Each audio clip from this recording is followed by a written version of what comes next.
Olá, eu sou Ricardo Caspirro, estou no Trocando Valor e hoje trago uma figura ilustre, Cássio Kuprinski, CEO da Block BR. Vamos trazer o assunto de tokenização de ativos, especificamente para a questão imobiliária. E vai ser um bate-papo super interessante. O objetivo do canal aqui é informar e educar a comunidade de criptoativos, de blockchain, de fintech. E vai ser uma conversa super interessante. Já vou trazer para o canal para a gente conversar. Cássio, obrigado por topar esse bate-papo. É um prazer tê-lo no canal. Acho que essa conversa vai ser super ilustrativa para todos que assistirem. Muito obrigado. Obrigado você, Ricardo. Prazer estar aqui no seu canal. E vamos lá. Vamos explorar aí alguns assuntos sobre tokenização, tirar algumas dúvidas, sem que tenham as perguntas, mas já tirando algumas dúvidas, né, sobre o que é possível, o que não é possível, enfim. O que a gente vem fazendo aí no mercado. Um prazer. Pô, que legal, Cássio. Cássio, para a gente começar esse bate-papo, essa conversa interessante, eu queria que você contasse um pouco da tua jornada empreendedora dentro desse movimento de criptoativos. Se você quiser voltar um pouco mais para falar das coisas que você fez, ou se você quiser entrar direto dentro do segmento de criptoativos, você fica à vontade para fazer uma apresentação pessoal, tá legal? Legal. Bom, eu vou começar lá atrás, mas vou acelerar, né? Antes de eu entrar dentro desse universo, até porque faz parte quando eu entrei nesse universo, foi 2011. Bom, eu comecei no Banco Safra quando eu tinha 15 anos de idade, fui do mercado financeiro até os 19 anos de idade e comecei a empreender minha primeira empresa aos 21 anos de idade. E de lá para cá, até 2019, foram 22 startups. Né? Muitos erros, muito aprendizado em cima de muitos erros cometidos, mas o que eu digo é que eu nunca tinha encontrado, na verdade, algo que fizesse tanto sentido quanto o que eu faço hoje, dentro de uma maré a favor, dentro de uma onda muito grande a ser surfada pelo mercado, dentro de uma inovação, que é a blockchain, e a oportunidade de transformar o mercado. Então, me sinto hoje super realizado, né, com a Block BR. E, bom, eu comecei a investir em Bitcoin em 2011, comprei lá 7 Bitcoins a 27,60 dólares, e vendi quando bateu 14 mil reais, achando que já era o big deal, e foi bom, não vou reclamar, obviamente, mas depois, né, quando a gente começa a entender, aliás, quando eu comecei a entender o que realmente tinha por trás do Bitcoin, a reserva de valor, a escassez, enfim, tudo mais, hoje, né, com o pensamento de hoje, eu vejo que, poxa, deveria ter guardado, né? Mas a dica que eu dou também é compre hoje e espere 10 anos, né? Que também vai valorizar, obviamente. E, bom, eu entrei de cabeça mesmo, Ricardo, nesse mundo, quando eu fui convidado para ser Country Business Manager da Coin Payments, que é líder mundial de criptopagamentos, é o PayPal das criptomoedas. E ali eu comecei a entender o que tinha por trás de cada criptomoeda. Foi muito simples, porque de 2.000, 95% não tinha nada por trás. Né? E então eu comecei a estudar realmente o que tinha por trás das que realmente tinham lastro. Né? Entre aspas, um lastro. Não a garantia, o lastro da operação. Entendi, obviamente, lendo todo o white paper lá atrás do Bitcoin, da Ethereum, lendo todas as outras também. Mas as principais, como Bitcoin e Ethereum, me chamaram bastante atenção pela diferença, o que tinha por trás o que representava as blockchains, cada uma com a sua particularidade.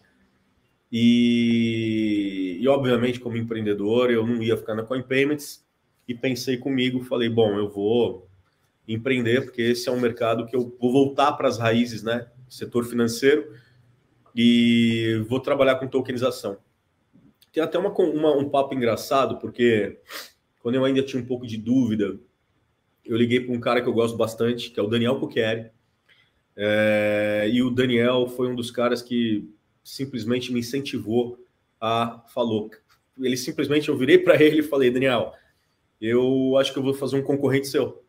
E ele virou para mim e falou, cara, vai fundo. Agora. O mercado precisa de mais pessoas como você, por exemplo, para poder criar negócios, e a gente precisa ter, eu não digo concorrência, porque um oceano azul não tem concorrente, né? Cada um busca a sua Europa, a sua América do Sul, a sua América do Norte, a sua Ásia, né? Então não é uma concorrência, cada um está em seu lugar, né?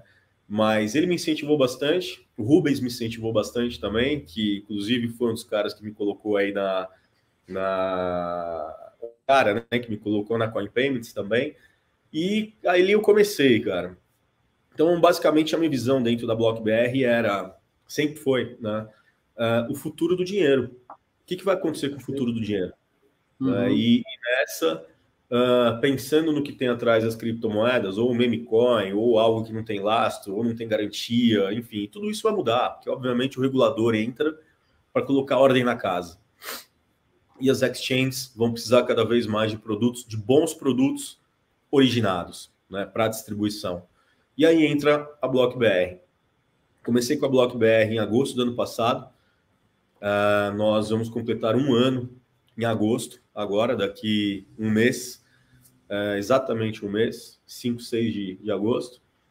E, cara, um trabalho absurdo, assim, um trabalho árduo de não ter finais de semana por 10 meses, realmente, assim, é uma coisa surreal, que eu digo, dentro desse mercado, dentro desse universo, a velocidade é tão grande que 2 dias trabalhando dentro desse universo equivalem a 2 semanas no universo tradicional, sabe? É surreal, assim, o volume de aprendizado, quantidade de informações, o quanto você absorve, faz a cabeça fritar mesmo e entender, pô, isso é real, isso não é real, o que faz sentido no metaverso? Será que a tokenização entra no metaverso? De que forma? Como que as varejistas vão fazer um token? Como que o mercado financeiro vai mudar completamente? E vai mudar completamente.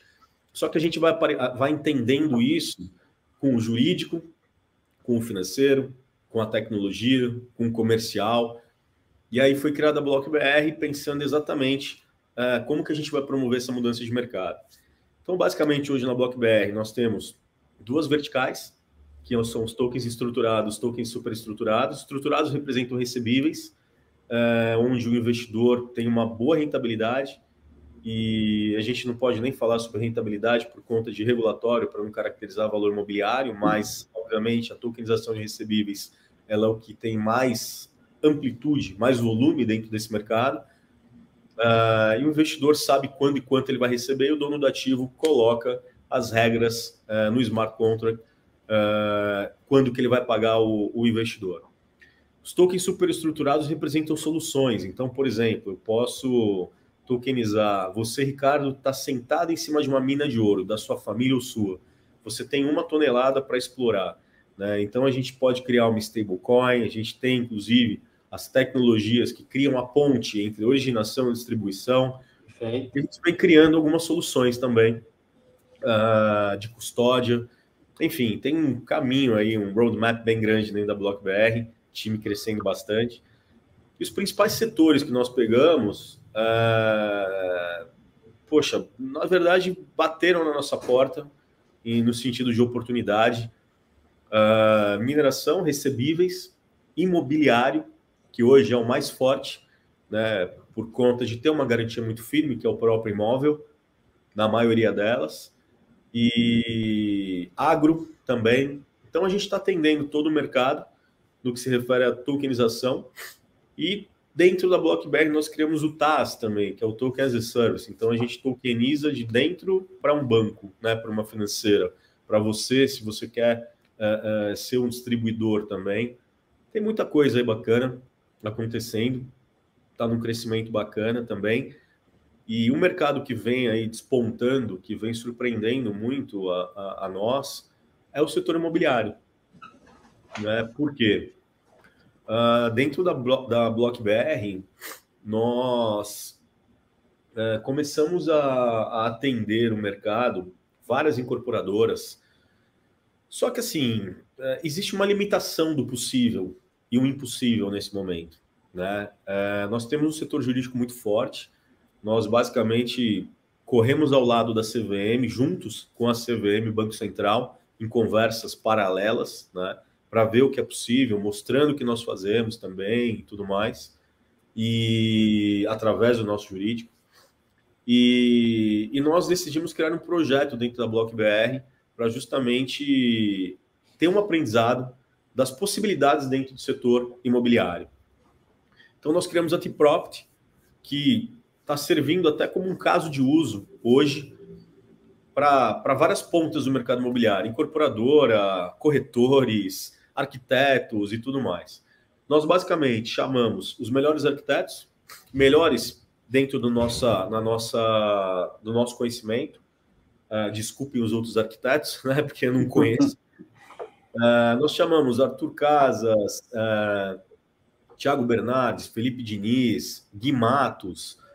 São esses arquitetos que estão despontando sempre com bons projetos e com marketing muito forte.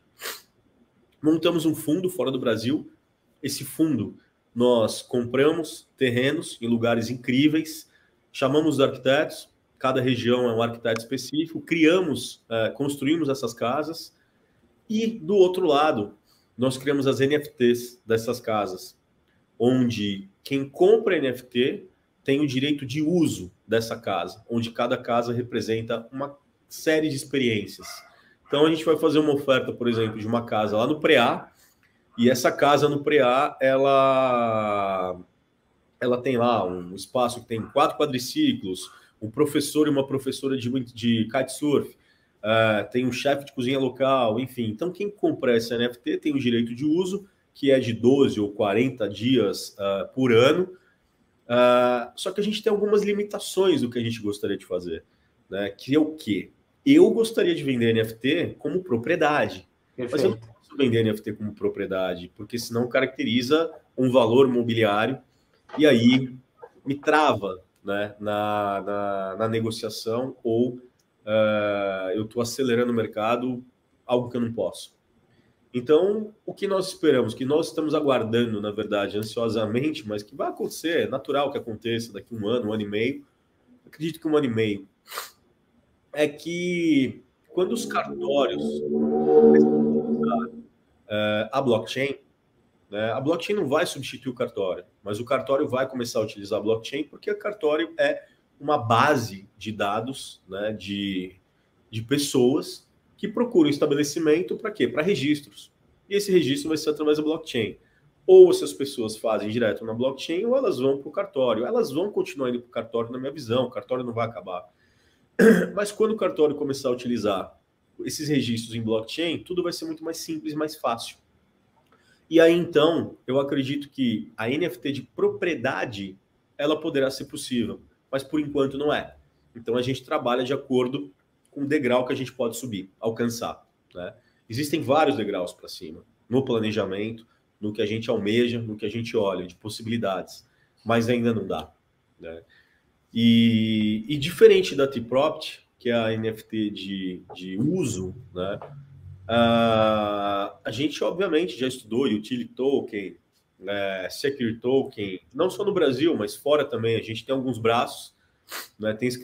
Temos um office, né, na Suíça e em Dubai também. E então, quando não é possível fazer no Brasil e o dono do ativo busca uma internacionalização, a gente tem um estudo jurídico e sabe também como fazer esse token, né, essa distribuição fora do Brasil. Não para fugir da regulação, jamais, mas simplesmente por questão de internacionalização e abrir cada vez o mercado. Então, esse é um pouco daí do nosso trabalho, é o que a gente vem fazendo. E obviamente, né, Ricardo, o mercado, depois do que o Campos Neto, presidente do Banco Central, publicou há 4 semanas atrás, falando que a tokenização é a nova economia, é um caminho sem volta. Já era um caminho sem volta, agora, então, mais ainda, né? E eu fico surpreso também, quando a gente fala de regulação, com a abertura que a própria CVM, o Banco Central, tem hoje em, Brasil, cara, Pix, sabe? Sim, fantástico. né, o que vem acontecendo, e o Pix no Brasil, sabe? País nenhum tem algo assim. Então, até o próprio Estados Unidos, a SEC vem estudando modelos de Pix para talvez ser implementado nos Estados Unidos ou criar uma forma, né, de transformar as formas de pagamento lá fora, transações, transferências, enfim. Então, assim, o que eu vejo? É muito simples. O mercado de tokenização chega não para substituir o mercado tradicional, mas para trazer inovação para o mercado tradicional. O mercado tradicional ele nunca vai ser substituído, mas eu digo que é o seguinte: em 2012, algumas pessoas eram céticas a ter o smartphone. Em 2014, 90% delas já tinham o smartphone. Então, tudo que traz eficiência e mais segurança, né, e abaixa, diminui o custo, faz sentido. Né? Então, é isso que vem acontecendo, é isso que vai acontecer, é isso que a gente promove, oferece. E aí, obviamente, tem as viagens, né, cara? Você tem Sim, lá, isso é normal, né, Cássio? você tem lá os A gente aventureiros, tá... tem as viagens, você tem as viagens de metaverso, você tem as viagens de tudo. E, cara, opa, peraí, traz para a Terra e vamos entender o que faz sentido e o que não faz, né? Então, esse é muito do nosso papel, um aprendizado incrível, assim. Cada dia dentro desse mercado é algo incrível, né? Então, Cássio, quando a gente fala do cenário de criptoativos, dos quais os tokens estão inseridos, a gente vê hoje dentro do mercado, por exemplo, das criptomoedas especificamente, uma baixa geral de maneira normal dentro do mercado, isso estaria ocorrendo de fato. Porém, muitas pessoas comentam, às vezes a gente está conversando, trocando uma ideia, as pessoas perguntam muito sobre Bitcoin, sobre Ethereum, como é que essas criptomoedas têm valor, por que tem esse sobe e desce da volatilidade. E a gente está falando de um ativo, de um token especificamente, que está lastreado a um ativo real, o que tem uma diferença de proposta de valor. E sobre isso, que eu acho que seria interessante entrar nessa discussão, justamente da tokenização do uso da propriedade. Sei que você encontrou um caminho para trabalhar dentro desse cenário. Antes da gente falar do business em si, seria legal você falar um pouco para a comunidade, para a audiência, o que são esses famigerados NFTs, né? boa. Sim, exato. Cara, eu vou falar de uma forma engraçada. Eu não gosto disso. Eu sou muito sério no que eu faço, mas quando a gente vai falar de NFT, eu acho que a gente tem que. Não dá para esquecer os macaquinhos do Neymar, né? Bom, o NFT, na verdade, é um token não fungível, né? Então, basicamente, ele representa um único ativo, né? E a propriedade dele é digital, né? Então, eu vou dar um exemplo. O primeiro tweet da história foi vendido por, acho que, se não me engano, entre 4.500 e 6.500 dólares, porque foi o primeiro, né? E ele é único. Então, foi vendido para um colecionador. Uhum. Não é um ativo financeiro, tá? Isso não representa um ativo financeiro. Mas se tem alguém que quer comprar, ok, vai ter rentabilidade. Os macaquinhos do Neymar é muito mais senso de pertencimento. É para usar um camarote de uma festa e falar, eu tenho. E falar que faz parte do grupo da Beyoncé, do Neymar, do Cristiano Ronaldo, enfim, tudo mais. Se você tem menos seguidores do que o Neymar e compra um macaquinho desse, provavelmente você rodou, meu amigo. Você não vai conseguir vender isso nunca. Você vai ficar com mico, literalmente. E, então, assim, o que vem acontecendo com as NFTs, dentro do setor de games, tem um bom funcionamento, faz sentido a lógica. Dentro de entretenimento, do setor de entretenimento, também faz sentido a lógica. E dentro do setor arte, faz sentido, desde que tenha uma Sotheby's ou uma Art Basel validando que aquilo realmente é uma arte. Então, desculpa, mas se a sua sobrinha ou sua filha pintar o All-Star e tentar vender, e tirar uma foto dele e tentar vender, provavelmente a avó é a única compradora, ninguém mais vai comprar. Né? E falar que isso é uma arte, para você sim, que é pai ou tio, mas né, para colocar no mercado falando que é uma arte, não funciona bem assim. Existe uma bolha em cima do NFT, e essa bolha ela não vai ser estourada, mas ela vai secar. E a conclusão que eu tenho é que a NFT ela tem um único objetivo, que é direito de registro, direito de uso ou propriedade. Ponto. Tá? O que vem acontecendo dentro do setor imobiliário? Criar uma NFIT que representa direito de uso, faz sentido. Criar uma NFIT que representa direito de propriedade, aí faz sentido, mas ainda não pode. Mas há maneiras de se fazer. Tá? Como? Eu tenho um contrato de permuta com você, onde você é dono do imóvel, você me dá um papelzinho, a gente coloca um número, endereço do imóvel, vai no cartório, registra esse papelzinho, fala que aquilo é uma NFT, tá? E aí eu tenho um registro no cartório onde eu tenho uma NFT. Basicamente isso, a grosso modo isso, tá? E basicamente o seu imóvel está no meu nome porque fizemos anteriormente um contrato de permuta que foi registrado em cartório. Tá? Então, é isso. O que vai acontecer lá no futuro? Você pode transformar isso num token de pagamento. Você tem leads, né, que já te trazem uma certa quantidade de imóveis onde você já está largando lá na frente. Né? Então, esse é um exemplo. O que dá para fazer? Você pode criar também... aí eu estou fugindo um pouquinho de NFT, mas só indo para um outro lado, né? Dentro do setor imobiliário, e já falo de criptomoedas. Você pode criar um token de cashback, né? Isso é possível, né? Então, quer dizer, você tem um mercado um pouquinho limitado, né? Então, quer dizer, senso de propriedade e pertencimento, para mim é isso, ou direito de uso, acabou, tá? Então, esse é o resumo. Agora, o que você... Desculpa, pode falar. Não, tem uma particularidade do NFT, uma não, né? Vejo duas particularidades muito interessantes, que é justamente a singularidade e a escassez. Isso de fato traz uma proposta de valor para ser explorada. Dentro desse cenário do que você está fazendo no uso da propriedade, singularidade e escassez, como é que isso para o seu cliente, como é que o seu cliente entende isso quando ele está comprando o teu NFT para fazer o uso da propriedade? Como é que ele entende esse NFT? Ele está pensando em fazer somente o uso? Ele pensa que aquilo pode ser um token de investimento? Aquilo pode ter valor ao longo do tempo? Ele cansou? Quer colocar enfim, como é que você encara Muito boa pergunta, gostei.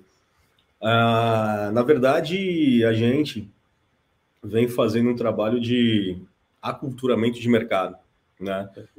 A gente pega o cara pela mão. Na verdade, nós não, né? O mercado já está fazendo isso porque é inevitável, né? Igual eu falei, né? 2012, smartphone, 2014, todo mundo já tinha, 90% já usava. Então, as pessoas têm interesse sobre o tema tokenização e principalmente setor imobiliário, que é o maior setor do mundo. Bom, como que o investidor de um ativo de uso, né, ele encara esse mercado? Primeiro que ele se preocupa com, eu posso comprar isso e o que eu vou fazer com ele depois. Legal. Né? Então, a gente tem algumas verticais totalmente diferentes, tá? Tem o investidor que compra para poder usar 44 dias no ano no imóvel, ou poder alugar pelo Airbnb e fazer receita com isso, porque ele tem o direito de uso, e o direito de uso dele, ele pode fazer o que ele quiser, dependendo do imóvel, dependendo da gestão de cada imóvel, porque tem alguns compradores.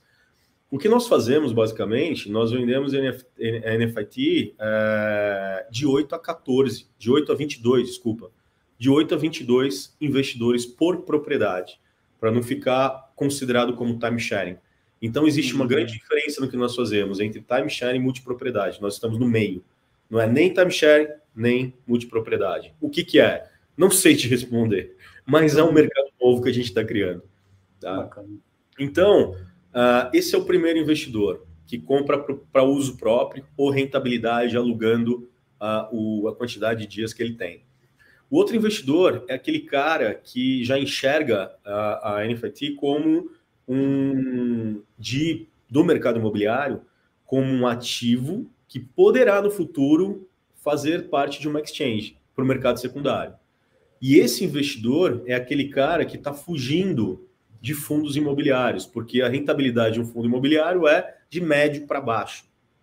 E se ele compra um imóvel, tá, através do NFIT, que ainda não é possível, mas essa é a nossa visão de futuro e esse investidor está olhando para isso também.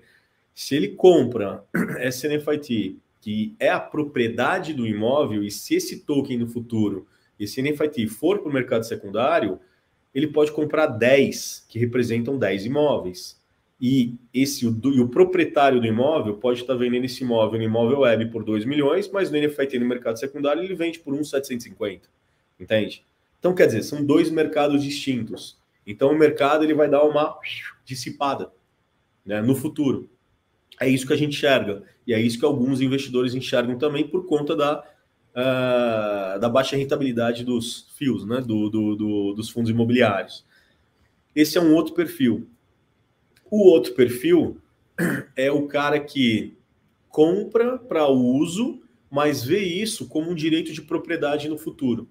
Porque quando o regulador aprovar, se aprovado, as NFITs elas passam a ser, ao invés de direito de uso, direito de propriedade. Então é isso que a gente também olha no mercado e é essa evolução do mercado imobiliário que a gente espera. Né? E que não é um caminho sem volta, não tem como. Por que vai travar algo assim? Não faz o menor sentido. Entende? Que aí volta na história dos cartórios que vão utilizar blockchain, os registros vão ser muito mais simples e tudo mais. Então eu diria que são esses os perfis, Ricardo. Você dentro da BlockBR vê isso uma forma de explorar, na verdade, de explorar o futuro, de fato. Hoje você entrega uma maneira de tokenizar um ativo. Mas olhando para o futuro, no momento que aquilo tiver mais propício à tokenização da propriedade, você já está dentro desse ciclo por natureza, justamente pelo trabalho que está fazendo.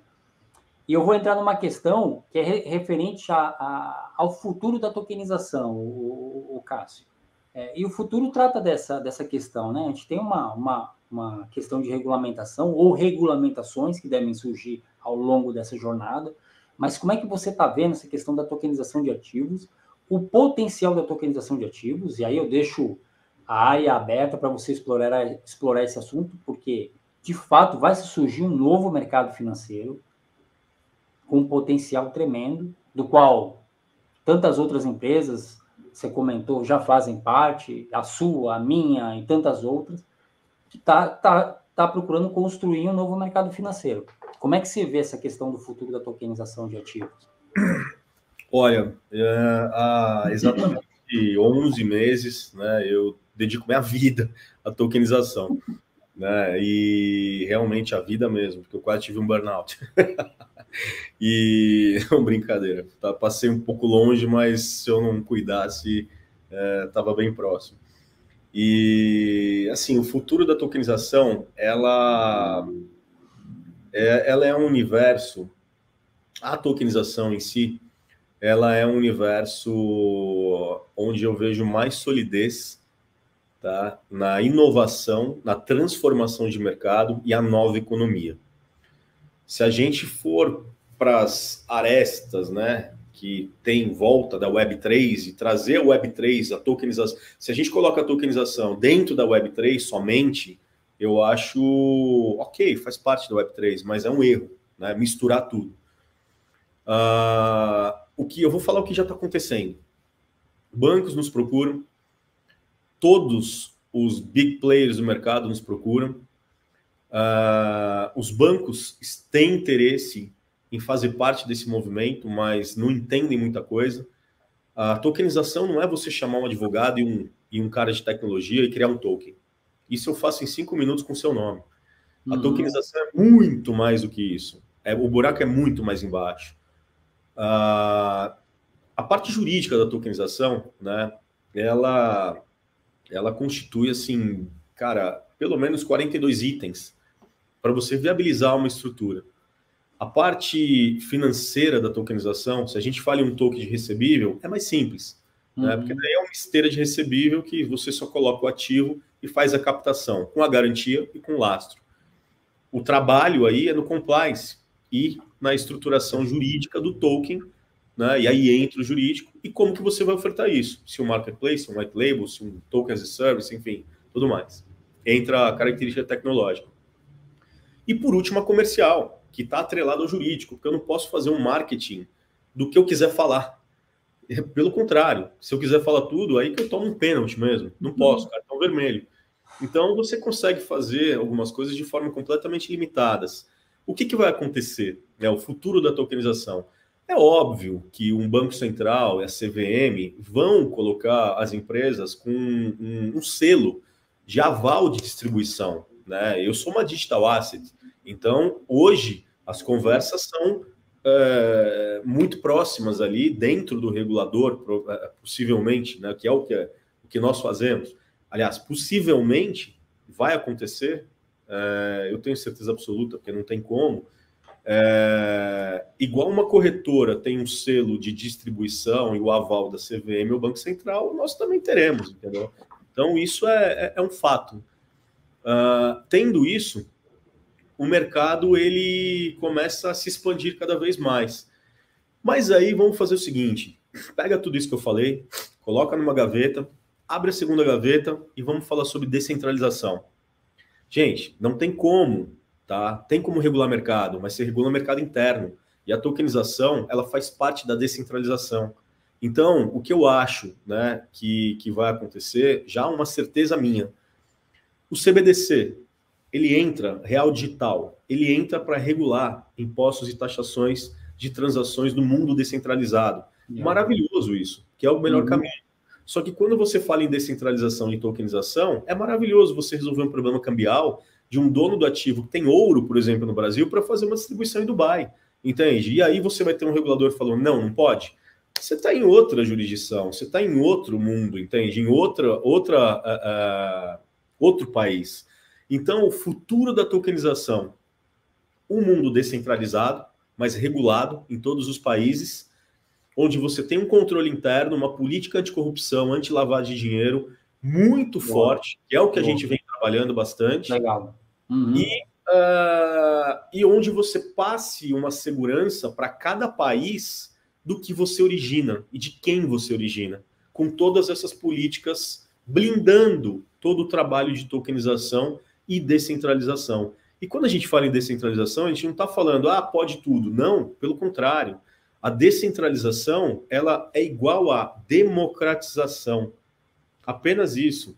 Agora, os fatores regulatórios, os fatores tradicionais, de contratos tradicionais, os reguladores, CVM no Brasil, SEC nos Estados Unidos, enfim, na Suíça, outros, na Europa, ao redor da Ásia e Europa, outros também, vão continuar existindo e fazendo o belo trabalho que fazem, sempre. Basta a nós, Block BR e todos os outros players que tem no mercado, e que trabalham querem trabalhar de uma forma descentralizada, entender o papel da tokenização próximo a cada regulador e como que você descentraliza a oferta. Ponto. É isso. Carlos, a gente está chegando aqui ao final do nosso bate-papo, e aí eu sempre deixo de perguntar assim, deixei de perguntar várias coisas, e eu gostaria de dar a oportunidade de responder a pergunta que eu não fiz. Responder a pergunta que você não fez? Vamos lá. Você gostaria que eu tivesse feito e eu não fiz. Tá, vamos lá.